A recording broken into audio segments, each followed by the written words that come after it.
This presentation is entitled Project Management. In this presentation, we demonstrate clever use of Divine Inspiration's TCSQL technology in support of project management. In this presentation, you'll see powerful query capabilities on a project plan that you wouldn't normally be able to do in most project management systems today. Project management. The application mentioned on the previous slide is founded by a powerful technology called TCSQL, which features the ability to maintain graphs, particularly with a powerful capability called transitive closure, features the notion of something called a soft schema. We're going to start by doing a little graph theory here. In front of us are two graphs, a family tree and a graph of bus routes. Some of the components of a graph consist of the following: the notion of something called nodes. In this family tree graph, the nodes happen to be the names of people here. A second component of graphs are these things called connections here, or edges. And they happen to be the arrows we see between nodes here. Sometimes in graphs, you have a semantic relationship associated with these arrows. In this family tree graph, we have a father of relationship, and we have a mother of relationship. Sometimes with graphs, you have scalar values associated with the connections. In this bus routes example, the scalar value represents a cost of going from one city to another. The object-oriented paradigm can be represented as a graph problem. So here we have a class here called class 1, which has properties A, B, and C, and a hazard relationship between the class definition and its associated properties. We also have another class here called class 1.1 with properties D and E. And we see a relationship here between these two nodes, an is-a relationship, meaning that class 1.1 is a specialization of class 1. Now let's look at a graph here. Let's look at what happens if we want to instantiate class 1.1. Let's look at the equivalent object graph. In this case, it would look like the following. Assuming we want to instantiate class 1.1 and we're going to call that object 1, what happens is the following.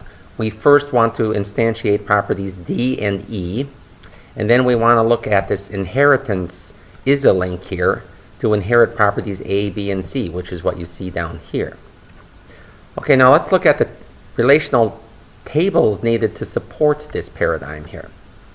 So we have the notion of a class table here, which represents the nodes of our class graph here. It's basically a name-value pair here, and we have a type column here, and legal type values. This represents basic class types here.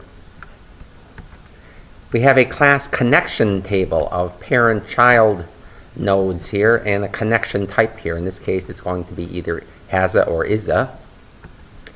And then we have a transitive closure table representing the transitive closure of this class graph. And assume for a minute that this transitive closure table is automatically populated and managed whenever nodes or connections are added or deleted in this class graph. Let's look at the tables needed to support our object graph here. We have a table called object, which represents the nodes of our object graph here. Again, it is basically a name-value pair with a class column here representing the kind of class that we're instantiating here, including the class properties. We also have an object connection table here, which represents the connections of our object graph. So it's a parent-child pair, again with connection type. And we have a transitive closure table associated with our object graph, and assume here also that this transitive closure table is maintained automatically whenever nodes or connections are added or deleted in our object graph here. So this whole paradigm here I'm describing here with these 6 relational database tables is something known as a soft schema. With this soft scheme model, let's look at an example of instantiating a class instance here. So we have a class graph here, and all the data in this graph can be represented with 2 tables here. So we have a class table representing all of the nodes of this graph. we have a class connection table showing all of the connections here. Now I didn't bother showing all of them. I just showed a few of the rows here. Okay, now let's look at what happens when we want to instantiate this particular node here, a boy. What we're going to do is instantiate this boy. We're going to call this instantiation Andy here. And what is going to happen behind the scenes is TCSQL is going to figure out all of the particular properties that need to be inherited here, and it will populate appropriate object and object connection tables here. And these two tables will represent an object graph that looks like the following here. Notice here that I've introduced a new kind of relationship, a has-not relationship. TCSQL supports the ability to do inheritance override here. Now, if you were to implement this in an object-oriented language such as C# or Java, this is the object graph equivalent of what you would get here. Now, the real power and beauty here is I did this directly in a relational database using standard SQL. The use of TCSQL provides the ability to develop rather sophisticated applications. For the application featured in this presentation, we're going to use a schema consisting of the following.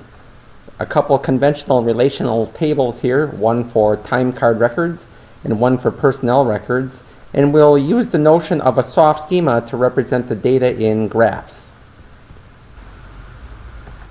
Let's look at another query type example. We have a graph here representing an object breakdown structure here. So we have an organization broken down into various departments here. We see a legend here, so we see the relationship between nodes here is OBS, organization breakdown structure. In support of this graph, we have two tables here, a transitive closure table of the graph and a table representing a collection of people associated with each department number here. We have another graph here called a work breakdown structured class graph here. So this is representing a template for a project plan. So projects are broken down into one or more features. Features are broken down into hardware and software units. And we see a feature has a property here called customer. We see a small feature and large feature are both specializations of this general thing called a feature. Small feature and large feature each have their own properties here. We see a feature also is broken down into hardware and software units. Those have properties of firmware and NCSL respectively. NCSL stands for non-commented source lines. And we see NCSL is a special instance, a special name for a more general term called lines. We have a couple tables associated with this graph, a class table representing the nodes here and a transitive closure table of this graph. And we have another table here, a WBS instance graph, meaning that this represents an instance of this class graph here. We have a couple projects here, P1 and P2, broken down into small features and large features, broken down into software and hardware units. We have a number of properties associated with these entities down here. Okay, we have a couple of relational tables associated with this graph. We have an object table representing the nodes of this graph and a transitive closure table representing the transitive closure of this particular graph here. And the query we want to perform is the following. Imagine you're the manager of a department up here, organization 553. And what you want to know is you want to know all of the features your people worked on and the total number of lines they contributed for each of those features here. Now, if you think about this, this is a very complex kind of example. It requires the traversal of all three of these graphs here, the object instance graph, the class graph, and the work breakdown structure instance graph here. It would be something very, very complicated. Rather than show you a complex select statement here, doing a join of the associated tables with each of these graphs here, what I'm going to show you instead is a select statement that utilizes a view definition that hides all of the detail here. And so what we see is select star from organization contributions, where the organization name is 553, where something called a superclass is this notion of a feature, and superclass property is lines. We want to know how many lines for each feature for the people working in organization 553. Now, the interesting thing about this query is the following. Let's say tomorrow that someone decides to change this class definition here, decides to introduce something called a very large feature. What would we have to do to this query to incorporate the notion of a very large feature? The answer is nothing. This query does not need to change at all. What if tomorrow someone decided that, well, in terms of lines, we also want to call firmware a kind of lines also? What do we need to do to this query to incorporate that kind of logic? And the answer is absolutely nothing. The only thing we need to do is, in fact, put a connection between the notion of firmware and lines to indicate that firmware is a kind of lines here. This type of query is what's called a polymorphic query. And the beauty of this kind of query is it allows you to make changes here and never have to make modifications to the original queries at all. One of the classical activities associated with managing a project is the derivation of what is called the critical path. It's a collection of tasks such that if any task in this collection misses its end date, the end date for the overall project is pushed out here. Now, there are a lot of classical procedural algorithms for deriving critical path. What I'm going to demonstrate here is the ability to derive critical path declaratively using TCSQL's transitive closure. So what we see here is a select statement, select task from critical path where destination equal TN15. Critical path is a view, and I will forego looking at the details of that view definition, but suffice it to say what is returned is the following. And it's an ordered list of tasks which comprise the critical path here. So this is an example of something called a path query. So why is this valuable? Well, what I've demonstrated is the ability to derive an actual path from transitive closure records. Now understand, transitive closure records only have the endpoints of a path. And still, only having the endpoints, it is possible to derive an actual path.